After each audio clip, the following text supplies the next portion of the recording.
15 American soldiers are dead. Thousands of civilians killed. The Strait of Hormuz, the artery that moves the world's oil, has been shut down.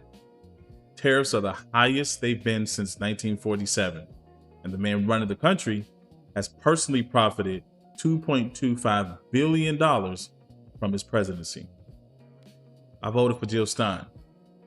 I need to talk about that. I want to be clear about something. Before we get into the facts, I'm not here to shame anyone. I voted third party for reasons that I believe in. Protest vote, no lesser of two evils. The system needs disruption. I've heard every argument because I made them all myself. This video isn't about beating ourselves up. It's about being honest with ourselves about what the data actually shows happened and what could have been different. On February 28, 2026, Iran was attacked by both the United States and Israel. The opening salvo took out their supreme leader, Ali Khamenei, and triggered hundreds of retaliatory missiles and thousands of drones from Iran across the region, leaving thousands dead in Iran, Lebanon, dozens dead in Israel and Gulf Arab states, and millions displaced.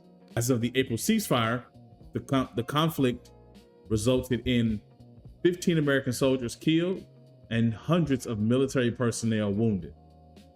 The conflict caused several disruptions to traffic through the Strait of Hormuz, leading to fuel shortages in parts of Asia and rippling effects across the global economy. Kamala Harris's entire foreign policy posture was built on multilateral diplomacy, re-engagement with allies, and de-escalation. You can agree or disagree with that approach, but we can now compare it directly to what the alternative produced.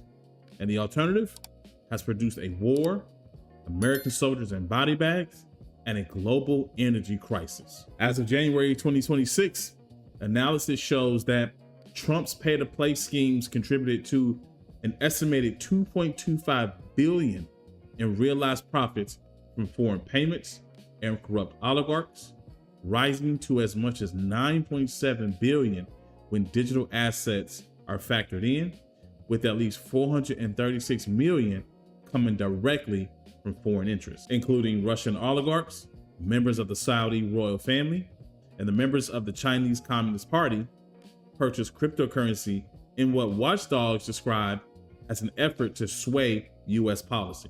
The administration accepted a luxury 747 from Qatar, positioned as the new Air Force One, dismantled U.S. aid, which watchdogs connected to the deaths of hundreds of thousands of people, and pardoned individuals involved in the January 6th Capitol riot. Political committees tied to members of Congress spent over $900,000 at Trump properties between its inauguration and August 2025, outpacing the average $100,000 per month spent in Trump's first term. Tickets to some MAGA incorporated fundraisers at Trump properties went for $1 million per plate. Listen, Kamala Harris had a 100% rating from ethics watchdogs during her time in the city. And as VP, not because she was perfect, but because there was no financial self-dealing. The contrast isn't political opinion. It's documented public record. The Trump tariffs are the largest U.S. tax increase as a percentage of GDP since 1993, amounting to an average tax increase per U.S. household of $1,500 in 2026. In 2025, electricity prices increased 2.5 times faster than the annual inflation rate, the highest annual increase since 2014. Average natural gas wholesale prices increased 56% from 2024 averages. An estimated 1.4 million fewer Americans enrolled in marketplace health insurance plans in 2026 as costs spike. Inflation and interest rates are considerably higher due to Trump administration policies. Tariffs drove nearly a full percentage point of additional inflation in 2025, while the Iran war's energy price impacts compounding that in 2026. Foreign demand for U.S. exports declined. With tariffs reducing the US growth rate by 0.62% from baseline in 2026. Now, contrast with Kamala's platform, what she was actually proposing. Harris proposed banning price gouging on food and groceries, promoting housing affordability, and revising Trump's tax cuts that economists said benefited corporations and higher income taxpayers. She proposed expanding the federal government's authority to negotiate drug prices, extending tax credits to offset insurance premiums, and capping insulin at $35 for all Americans, not just Medicare recipients. Her housing plan included a $40 billion housing innovation fund, tax incentives for building starter homes, and up to $25,000 in down payment assistance for first-time homebuyers who had paid rent on time for 2 years. Now, you don't have to think Kamala was perfect. I surely don't. You can think that her proposals were flawed, because they were. You don't have to think she would have gotten all this done, because she probably wouldn't have. But the question isn't, was Kamala great? The question is, compared to Donald Trump, what we actually got, higher prices, a war, and a president profiting to the tune of billions since he's been in office, was a protest vote worth it? Here's the math that keeps me up at night. Literally, Jill Stein got roughly 800,000 votes nationally in 2024. And I was one of them. The margin in the 3 swing states that decided the election was less than 200,000 votes combined. Now, I know we all sat and watched election night and we saw how it was a blowout.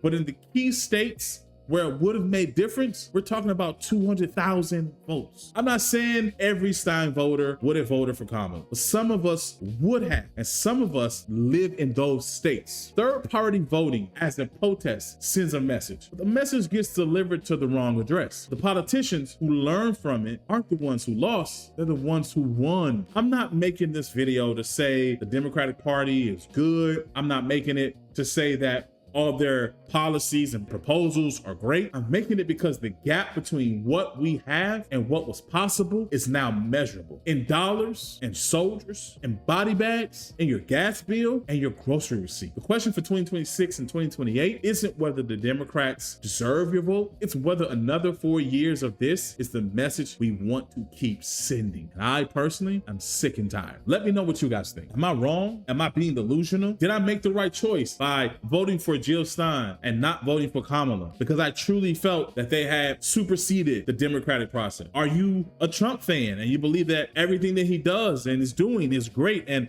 making America great again, and that the pain we feel now is worth it in the end, that it'll all pay off for all of us in the end? Drop your take in the comment. I genuinely want to hear from people who still think that they were right and people who think that Trump is great. But I also want to hear from you if you also made the protest decision to vote third party or even not at all. Drop those comments in the comment section. Look, guys, thanks so much for taking the time to watch this video. This is a little bit different from the videos I normally make, but I've been really tossing and turning with this. I genuinely feel like I should have made a better decision. I should have accepted that Kamala Harris was our choice, and I should have voted for her. It wasn't because she was a woman. It wasn't because she was black or lack thereof or whatever you might think, but simply for me, I felt that they took away our right to choose. And I wanted to vote for the person who I thought lived up to my values. Medicare for all, stop the genocide in Gaza, to name a few. But again, thank you guys so much. Drop those comments in the comment section. Don't forget to subscribe to the channel, hit that bell notification so you never miss another video. Also, if you like what you see, share it with a friend. I would truly appreciate that. And until next time, guys, as always, stay safe, stay vigilant, and stay dangerous. See you on the next one. Peace.